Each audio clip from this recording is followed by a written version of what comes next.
সকলকে স্বাগতম জানাই আমার ইউটিউব চ্যানেল এবং ফেসবুক পেজ এডুকেশন হাব বিডিতে। আজকের এই ভিডিওটিতেও অন্য দিনের ভিডিওর মতো পে স্কেল নিয়ে গুরুত্বপূর্ণ কিছু বিষয় নিয়ে আলোচনা হবে। পে স্কেল নিয়ে সচিব কমিটির সর্বশেষ যে আপডেটগুলো রয়েছে সেগুলো আপনারা এক নজরে জেনে নিব। জুলাই 1 থেকে পে স্কেলটি বাস্তবায়ন হচ্ছে। সরকারি চাকরিজীবীরা কি পাচ্ছে, কি থেকে বঞ্চিত হচ্ছে তা নিয়ে থাকছে আজকের এই ভিডিওটি দেখলে আপনি দুইটা গুরুত্বপূর্ণ বিষয় সম্পর্কে জানতে পারবেন।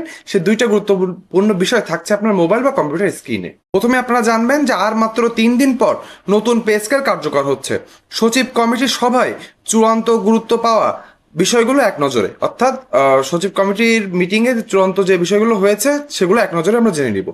শেষ অংশে থাকছে জাতীয় বেতন কমিশনের সুপারিশ থেকে সচিব কমিটির সম্ভাব্য কাটছাট, অর্থাৎ সচিব কমিটি আমাদের জাতীয় বেতন কমিশন কর্তৃক যে চূড়ান্ত রিপোর্টটি রয়েছে সেটি থেকে কাটছাট করে কি দিবে সেটি নিয়ে থাকছে আজকের এই ভিডিও। এই দুইটা গুরুত্বপূর্ণ বিষয় আপনি জানতে পারবেন এই ভিডিওটি দেখলে। এই জন্য বলবো ভিডিওটি টানবেন না, না টেনে একদম শেষ পর্যন্ত দেখবেন। আমি অল্প সময়ের ভিতরে এই গুরুত্বপূর্ণ বিষয় সম্পর্কে আপনাদেরকে জানিয়ে দিব সর্বশেষ আপডেটগুলো। তাহলে চলুন আমরা দেরি না করে ভিডিও মেন অংশে চলে যাই এবং জেনে নিই সর্বশেষ আপডেট সমূহ। আমরা ভিডিও মেন অংশে চলে এসেছি। আমরা জেনে নিব যে আর মাত্র 3 দিন পরে পে স্কেল কার্যকর হচ্ছে। কি কি বিষয় সচিব কমিটির বৈঠকে চূড়ান্ত হয়ে গিয়েছে ইতিমধ্যে। সরকারি চাকরিজীবীদের বহুল প্রতীক্ষিত নবম পে স্কেল কার্যকরের আর মাত্র 3 দিন বাকি। আগামী 1 জুলাই 2026 থেকে নতুন বেতন কাঠামো কার্যকরের লক্ষ্যে সচিব কমিটি কারিগরি ও প্রশাসনিক নীতিগত বিভিন্ন বিষয় চূড়ান্ত করেছে। সবাই সেসব বিষয় সর্বোচ্চ গুরুত্ব পেয়েছে। সেগুলো হলো 2 ধাপে বাস্তবায়নের নীতিগত সিদ্ধান্ত। অর্থাৎ সরকার যেটা মনে করছিল যে 3 ধাপে পে স্কেল 3 অর্থ বছরে বাস্তবায়ন করবে, সেখান থেকে সরকার কিন্তু একটু সরে এসে সচিব কমিটি চেষ্টা করছে 2 অর্থ বছরে, অর্থাৎ 3 ধাপে 2 অর্থ বছরে পে স্কেল বাস্তবায়ন করা যায় কিনা সে নিয়ে কিন্তু সচিব কমিটিতে আলোচনা হয়েছে। সেখানে বলা হয়েছে আগে 3 ধাপের পরিকল্পনা থেকে সরে এসে নতুন পে স্কেল মাত্র 2 ধাপে বাস্তবায়নের বিষয়ে সর্বোচ্চ গুরুত্ব দেওয়া হয়েছে। বলা হয়েছে যে নিম্ন গ্রেডের জন্য বেশি সুযোগ সুবিধা রাখার একটি কার্যক্রম তারা হাতে নিয়েছে। বলা হয়েছে জাতীয় বেতন কমিশনের সুপারিশ পুরোপুরি বাস্তবায়নের পরিবর্তে সচিব কমিটি কয়েকটি বিকল্প বিবেচনা করেছে। যেমন প্রথম ধাপে আপনার 50% বেসিক এবং তারপরের ধাপে আপনার 50% বেসিক এবং শেষ অর্থ বছরে গিয়ে আপনার বাদবাকি ভাতাগুলা। তারপরের অংশ হচ্ছে আরেকটি বিকল্প পদ্ধতি হলো 1 থেকে 9ম গ্রেডে আপনার বেসিকে 40%, 10 থেকে 20তম গ্রেডে 60% এবং নিম্ন গ্রেডে অর্থাৎ আরেকটা যে বিকল্প পদ্ধতি রয়েছে সেখানে 11 থেকে 20তম বা 10 থেকে 20তম গ্রেডের সকল সরকারি চাকরিজীবীদের বেসিক 100% বাস্তবায়নের একটি কার্যক্রম হাতে নিয়েছে। এখানে আমি আরেকটা কথা আপনাদেরকে মনে করে দিতে চাই যে পে স্কেল যদি 100% বাস্তবায়ন না হয়, যদি 50 বা 60% বাস্তবায়ন হয়, তাহলে আপনার 11 বছর পর এই চরম মূল্যস্ফীতির বাজারে আপনার বেতন বাড়বে মাত্র 3 থেকে 4 হাজার বা ক্ষেত্র বিশেষে 4 থেকে 5 হাজার টাকা। আপনার এই চরম মূল্যস্ফীতির বাজারে 4 থেকে 5 হাজার টাকা দিয়ে এই মূল্যস্ফীতির সাথে মোকাবেলা করা আমি মনে করি কোনোভাবে সম্ভব নয়। এজন্য আপনাদেরকে 100% পে স্কেল বাস্তবায়নের দাবি জানাতে হবে। আপনারা অনেকে দেখছি যে এখন কমেন্ট বক্সে কমেন্ট করছেন এবং আগের থেকে অনেক চেষ্টা করছেন যে পে স্কেল কিভাবে 100% বাস্তবায়ন করা যায় এ নিয়ে আলোচনা করতে। আমি সত্যি সত্যি খুশি হচ্ছি এবং আপনাদেরকে আরেকবার বলে যাবো যে পে স্কেল 100% বাস্তবায়ন চাই, এ থেকে সরে আসবেন না। সরকারি চাকরিজীবীরা যে দীর্ঘ 11 বছর পর পে স্কেল এই ভেঙে ভেঙে চায় না, সেটা আমাদের সকলকে জানিয়ে দিতে হবে। এই 100% পে স্কেল বাস্তবায়ন হলেই কিন্তু আসল বৈষম্য দূরে সরে যাবে। না হলে সে বৈষম্যের বেড়া জালে সরকারি চাকরিজীবীরা কিন্তু আবার চলে আসবে। এজন্য আপনাদেরকে বলবো থেমে থাকবেন না। পে স্কেল 100% বাস্তবায়ন চাই, এটা সকল সরকারি চাকরিজীবীর মুখে মুখে জানতে চাই, শুনতে চাই। এ নিয়ে আমরা এগিয়ে যেতে চাই। এবার আমরা চলে আসবো পরের অংশে। বলা হয়েছে 11 থেকে 20তম গ্রেডের বেতন বৈষম্য নিরসন। সচিব কমিটির বৈঠকে এই নিম্নতম গ্রেডের সরকারি চাকরিজীবীদের একটু সুযোগ সুবিধা বর্ধিত করে দিতে হবে, এ নিয়ে কিন্তু কথা হয়েছে।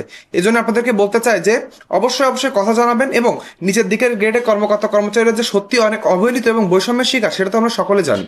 বলা হয়েছে দীর্ঘদিনের বেতন বৈষম্য কমাতে 11 থেকে 20তম গ্রেডের কাঠামো পুনর্বিবেচনা এবং প্রয়োজনীয় সমন্বয়ের বিষয়টি বিশেষভাবে আলোচনায় এসেছে। তারপরে বলা হয়েছে আইনি ও কারিগরি প্রস্তুতি।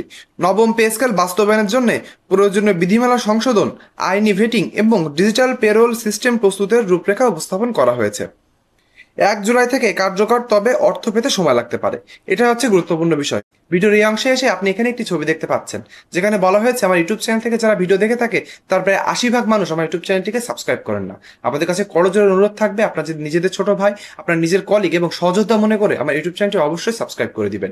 অন্যদিকে আপনি আরেকটি ছবি দেখতে পাচ্ছেন যেখানে দেখানো হয়েছে আমার ফেসবুক পেজের একটি ছবি। আমার এই ফেসবুক পেজ বা গ্রুপ বা রিলস থেকে যারা আমার এই ফেসবুক থেকে আমার এই ভিডিও দেখে থাকেন, তারপরে 95% মানুষ আমার এই ফেসবুক পেজটিকে ফলো করেন না। আপনাদের কাছে অনুরোধ থাকবে পে স্কেল সংক্রান্ত সঠিক এবং সত্য নিউজ পেতে হলে আমার ফেসবুক পেজটিও ফলো করে দিবেন। পে স্কেল আমরা যেটা বলেছি 3 দিন পরে পে স্কেল বাস্তবায়ন হচ্ছে, সেটা তো 100% সঠিক, কিন্তু আপনার বেতন পেতে এখনো কিছু সময় অপেক্ষা করতে হবে। আপনারা জানেন আইনি ভেটিং সহ বিভিন্ন হচ্ছে দপ্তর থেকে এটা হচ্ছে ফাইনাল হয়ে আসতে আসতে কিছু সময় লাগবে, তারপর সরকার গ্যাজেট প্রকাশ করবে। গ্যাজেট প্রকাশের পরে আমরা কিন্তু জানতে পারবো স্পেশালি যে সর্বসাকুল্যে সরকারি চাকরিজীবীরা কি পাচ্ছেন কি পাচ্ছেন না। এই জন্য বলবো যে আমাদের গ্যাজেট প্রকাশের আগ পর্যন্ত আমাদের হাতে সময় রয়েছে। সচিব কমিটি যে কাজই করুক না কেন, আমাদেরকে কিন্তু আমাদের দাবিটা জানিয়ে যেতে হবে। 100% পে স্কেল বাস্তবায়ন থেকে সরে যাওয়া চলবে না।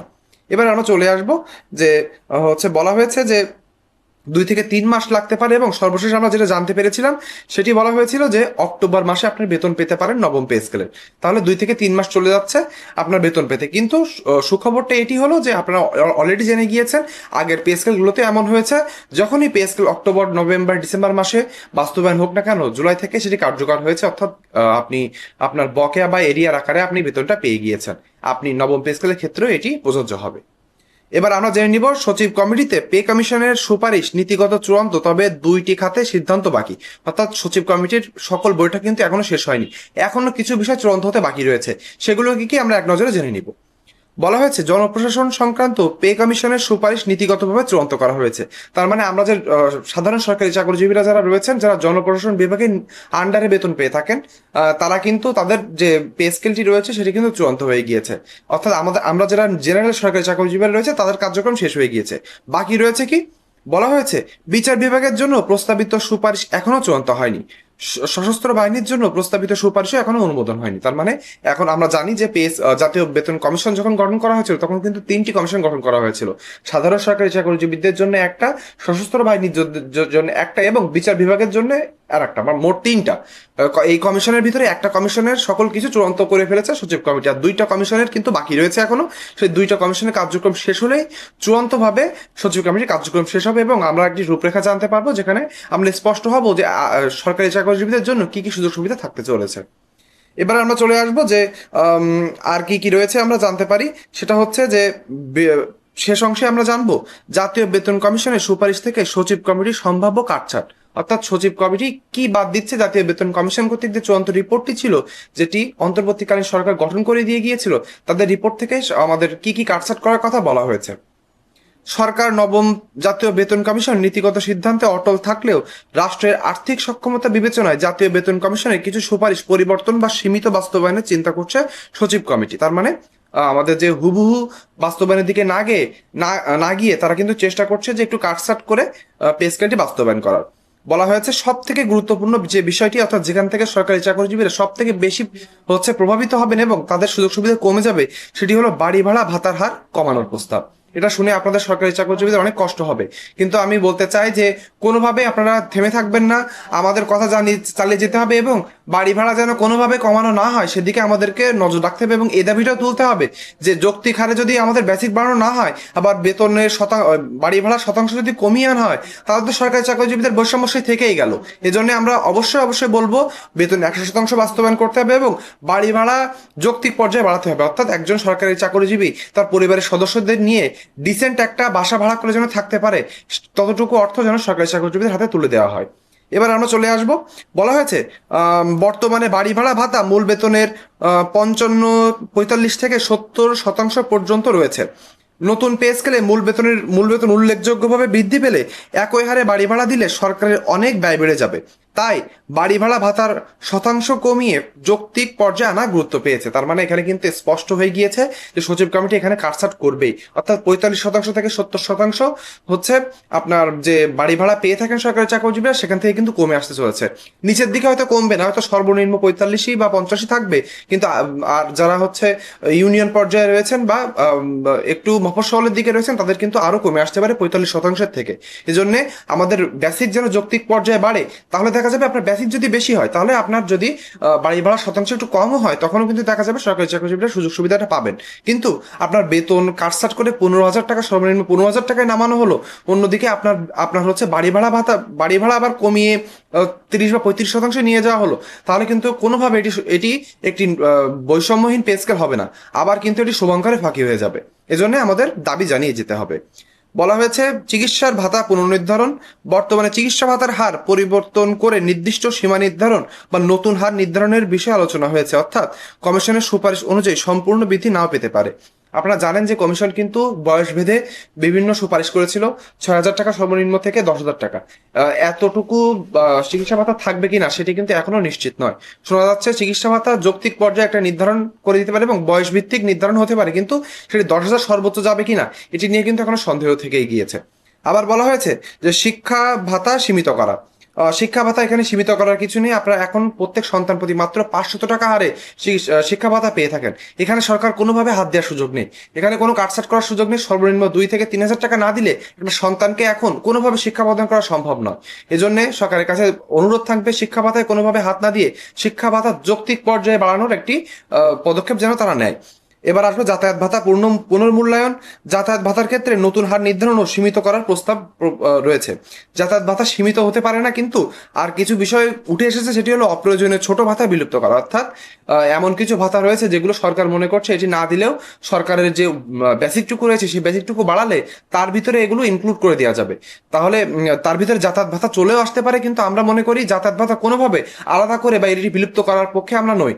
টিফিন ভাতা সহ আরো ধুলাই ভাতা যেগুলো ভাতা রয়েছে সেগুলো সরকার চেষ্টা করছে যে যেগুলো একদম অল্প পরিমাণে ভাতা রয়েছে সেগুলো না বাড়িয়ে সেগুলো বিলুপ্ত করে দিয়ে সরকারি চাকরিজীবীদের নিচের দিকে সরকারি চাকরিজীবীদের সুযোগ সুবিধা একটু বাড়িয়ে দিলে হয়তো হবে। আমি মনে করি এই ভাতাগুলো কিন্তু খুবই গুরুত্বপূর্ণ। ভাতাগুলো যৌক্তিক পর্যায়ে বাড়ানোই সরকারের জন্য সঠিক হবে। সচিব কমিটি এখানে হাত না দিয়ে কিভাবে নিম্ন গ্রেডের সরকারি চাকরিজীবীদের একটু বেশি সুযোগ সুবিধা এবং উচ্চতর গ্রেডে একটু কমিয়ে পে স্কেল বাস্তবায়ন করা যায় এদিকে নজর দেয়, সেটাই আমাদের কামনা থাকবে। তার মানে আমরা বুঝতে পারলাম পে স্কেল নিয়ে সর্বশেষ কি কি আপডেট রয়েছে আমাদের হাতে। সর্বশেষে আমাদেরকে বলে দেবো যে সচিব কমিটির মিটিং কিন্তু এখনো শেষ হয়নি। সচিব কমিটি আরো কিছু মিটিং সামনে হবে, সেই মিটিংয়ে আমরা সর্বশেষ বিষয় জানতে পারবো যে আসলে যে চূড়ান্ত রূপরেখা বা চূড়ান্ত যে সুপারিশ সেটি আমরা জানতে পারবো সচিব কমিটির চূড়ান্ত মিটিং এর পরে। এখনো কয়টা মিটিং লাগবে আমি যতটুকু বুঝতে পেরেছি, জুন মাসে তো এটি হচ্ছে কোনোভাবেই জুলাই মাসের আগে এটি কোনোভাবেই কিন্তু আপনার গ্যাজেট প্রকাশ হচ্ছে না, এটা আপনি শিওর থাকতে পারেন। অর্থাৎ জুলাইয়ের পরে এটি গ্যাজেট আকারে প্রকাশ হবে। সরকার যে সচিব কমিটি যেভাবে বলেছে এবং অর্থ মন্ত্রণালয়ের সূত্র থেকে আমরা যতটুকু জানতে পেরেছি এখনো 2 থেকে 3 মাসের প্রয়োজন রয়েছে।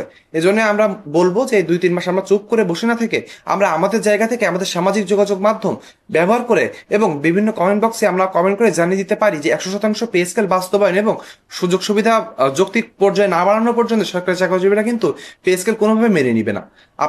আমিও মনে করি যে আপনিও আমার সাথে একমত হবেন। পে স্কেল সরকারি চাকরিজীবীদের জন্য আসুক এবং সেটা তাদের কল্যাণে কাজ করুক, এটাই আমরা চাই। পে স্কেল সংক্রান্ত এবং সামনে সচিব কমিটি সম্পর্কিত অনেক নিউজ সামনে আসবে, সেটি সত্য এবং অথেন্টিক নিউজ জানতে হলে আমার ইউটিউব চ্যানেলটি সাবস্ক্রাইব করে দিবেন, আমার ফেসবুক পেজটিকে ফলো করে দিতে ভুলবেন না। আজকে ভিডিওটি এ পর্যন্তই। ভিডিওটি না টেনে শেষ পর্যন্ত দেখার জন্য সকলকে ধন্যবাদ। সকলে ভালো থাকবেন।